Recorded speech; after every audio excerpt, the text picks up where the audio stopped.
Welcome to the Authority File, the podcast where you'll hear conversations with academic librarians, technologists, researchers, and authors whose work is laying the foundation for higher education's future. I'm Bill Mickey, your host and the editorial director at Choice.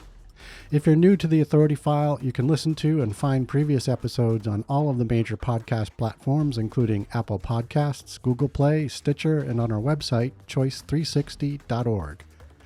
There has been an increasing amount of activity around making the scholarly monograph open access, a significant challenge for a variety of reasons, especially in the social sciences and humanities. Nevertheless, there are a number of projects underway, and one of those is from MIT Press, which dramatically enhanced its open access initiatives last year when, with support from the Arcadia Fund, it launched Direct to Open, a unique program that aims for long-term sustainability. It relies on a collective action model funded through participation fees that opens new titles from the press and allows term access to its backlist. Beyond that, the model is specifically designed to be adopted, adapted, and scaled by other university presses. We first spoke with the press back in March 2021 when Direct to Open launched.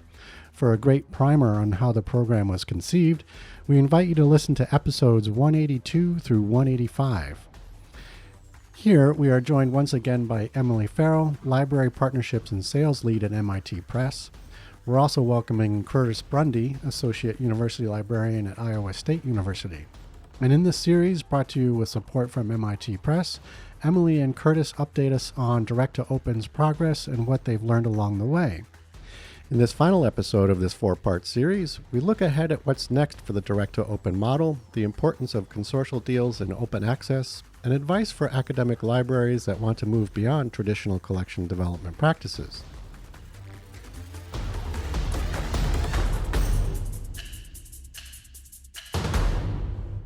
It wouldn't be unfair to say that Direct to Open and other OA monograph models are being introduced during a time of budget constraints, as we noted earlier, mixed purchasing commitments to OA despite widespread advocacy. Emily and Curtis, I'd be interested in what each of you think about where the burden lies,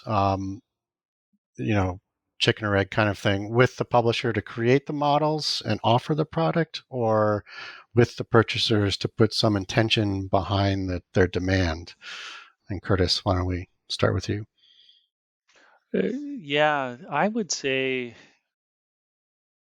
with both. I mean, we're a library that puts a lot of intention behind demonstrating this demand, not just in our direct conversations with publishers. We do that, but working with the library consortia we're involved with. I co-chaired for several years a open access task force with Gwilla, where it was largely an education project, and we ended up coming out of that group with new open criteria and new licensing principles for that consortium. But I think it is also definitely coming from the publisher side as well. I mean, you need a library can't invest in open if there's not an open model. So simultaneously, what we have been doing, and it's very time consuming. If you think about this, you think about any particular open agreement that we've made, whether on the monograph or journal side, it falls on a spectrum, and that spectrum at one side is super time intensive, with us working very closely with the publisher in the development of a model, with the rollout of a model. And then on the other side of that is something where the publishers came up with it, similar to what with Direct to Open. I wasn't hands-on in the development of this model. It was developed and it was offered and it was very easy to participate. But, libraries can't invest in open if the open models are not there.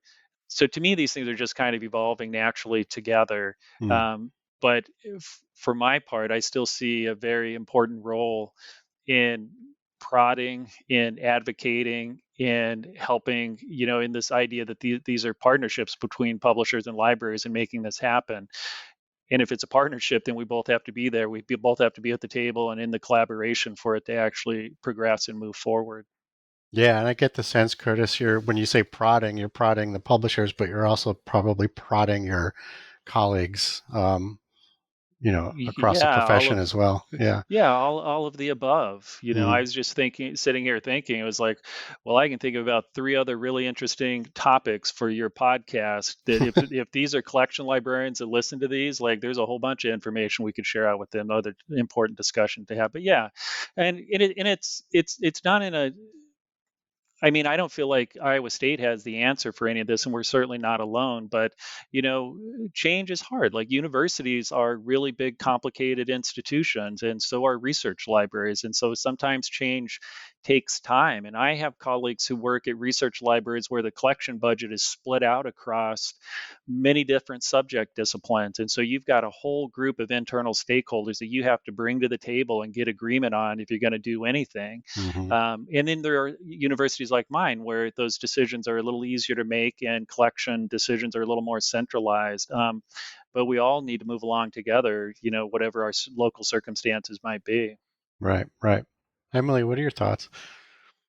Yeah, just to agree wholeheartedly with Curtis, I think that it does have to come from all sides. The models have to be there, but the pressure also needs to be put on, and there needs to be movement and sort of coming to get together in both directions, and that's how we'll get somewhere. And there will be some amount of back and forth and pendulum swing, and we may not have all the answers now, or we may not. The dominant model for open books might not actually be out here yet, but I think that all of this experimentation, the ability to create and rethink and try to find some fixes to what I think, if nothing else, we can all agree needs some change. I think that's the burden sort of is spread across the whole system, and I think what's exciting in seeing newer books models develop is that it is allowing for more discussion across sections of the sort of ecosystem that haven't been talking to each other. So how do we bring funders into this picture? How do we bring the researchers themselves into this picture? And there's space there for those conversations to develop, and that's exciting. Excellent. Emily, just getting back more specifically to direct to open, just looking ahead, can you talk a little bit about the goals for the project in 2022? Do you really think you can hit that 100% mark? We live in hope. We're working on it. We are still moving towards that goal. That's what we want to see. So that's what we have in our sights. We're continuing to see libraries commit. We've had a couple of libraries come on board today. So that's exciting to see.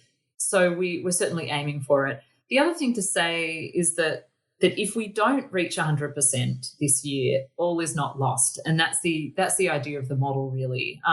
To some degree, in talking about milestones, previously we have already committed to 37 open books this year. It's a tremendous leap forward. We've developed a huge number of relationships. We've got great agreements in place with different consortia. We also have, a third of our commitments are libraries that have come on board for 3 years. So we're already, huge steps ahead of where we were just a year ago. So there's a lot of hope there, and hard work that's been done, and groundwork that's been done to progress the model and to progress it in a sustainable way.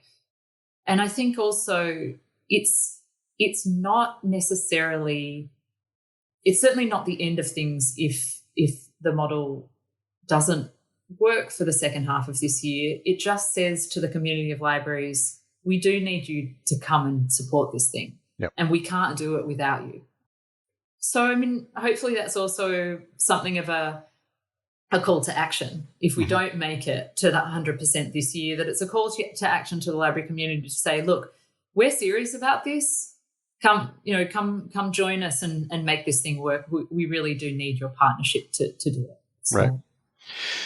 So we've talked about the importance of consortial deals in this. So I want to dig a little bit more into that. And Curtis, we'll start with you. Like, how important are they? What are the benefits?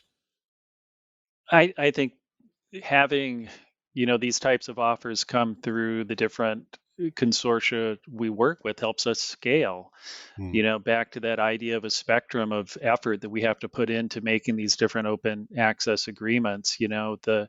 the easier they are to do, the more of them we can do. I think progress is being made there. I've been a little disappointed in how slow the movement has been. For one, I mean, everything is so decentralized with our library consortia in the US.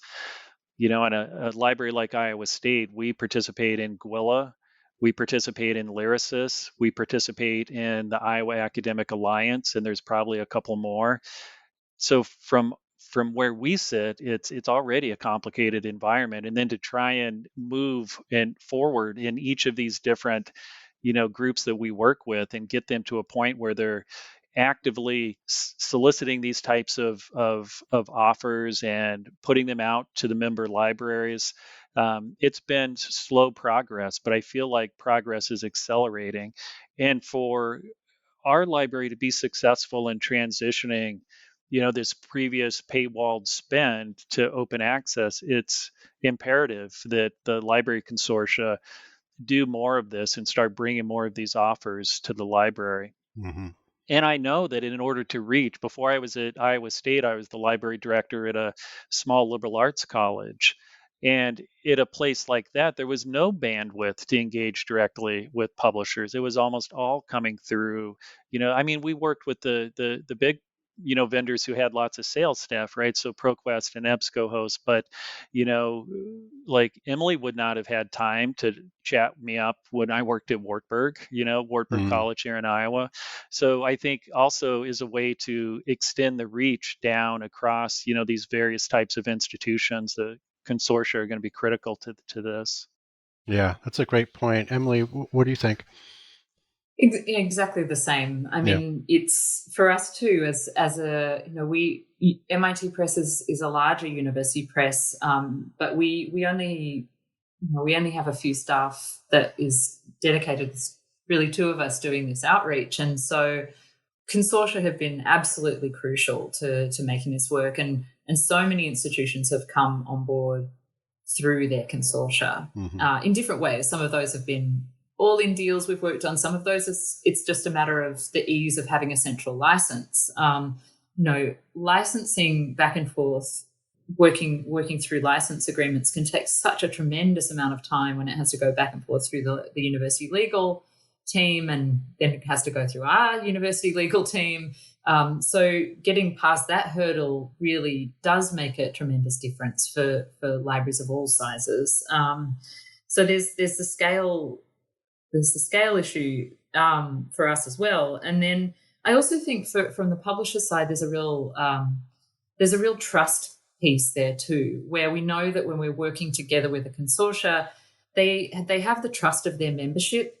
They'll say to us directly, usually our consortia contacts will say, look, that's not going to work, or that, let's look at how this will work for our members, or what can you do when it comes to, these questions I know our members will have. And having those sort of central questions handled by the consortia contact, I think, means that they can iron out any misunderstandings, questions, pieces that they know will cause challenges for their members of different sizes. I think really speeds things up and increases the ability for all of us to trust each other in an environment where, there is still a lot of distrust of publishers in different cases. And I think that, we want to work beyond that and make sure that we can partner and collaborate in productive ways. So consortia are really important there. Excellent. Curtis is going to kind of bring it down to a practical level here. What advice would you give to libraries to help them move beyond traditional collection practices? What changes need to be made at the library level, but also, who should they be starting discussions with across campus? We already talked a little bit about, values and values alignment. Right. And so I would say if that hasn't taken place, I would absolutely start there. What is important to your library? Think about your equity and inclusion, your scholarly communication values, and how are you going to bring those into the decision-making process for your collection spending? But it's not just values, it's also value, and how do we determine value? And I think that libraries have been stuck in a rut in how we think about, and how we assess value for a really long time. And in the electronic world, the metric of choice is cost per use. And as recent as like 3 years ago, I was at a collection meeting and someone told me that you know cost per use was their number one metric, and we have moved completely beyond that. Cost per use is not the most important thing. Back to this idea of, are you collecting for the institution, or are you collecting for this broader goal of opening up this knowledge from your institution to the world? And so we have completely changed the way that we assess, and we haven't totally sorted this out. I do feel like there's a lot of work to be done in libraries and how we assess this open content that we're helping make available to the world. But there's immediate progress that could be made there just by getting out of, bring your values into alignment. And don't just look across, cost per use is your number one metric.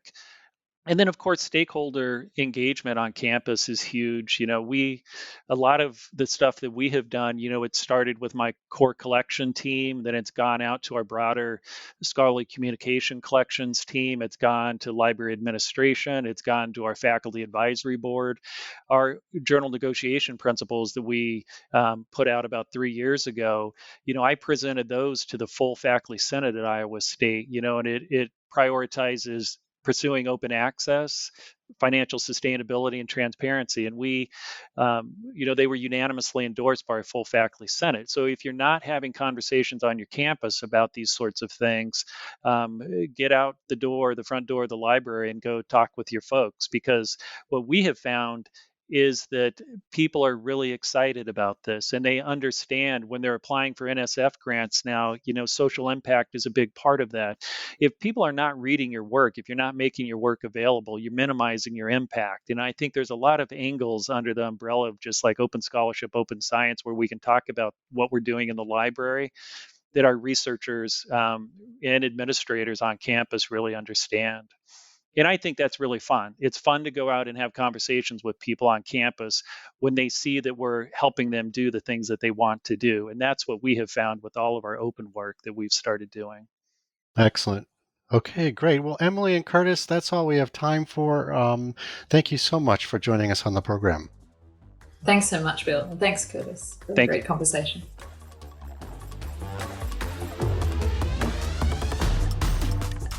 You just heard from Emily Farrell, Library Partnerships and Sales Lead at the MIT Press, and Curtis Brundy, Associate University Librarian at Iowa State University. This 4-part series is brought to you with support from MIT Press.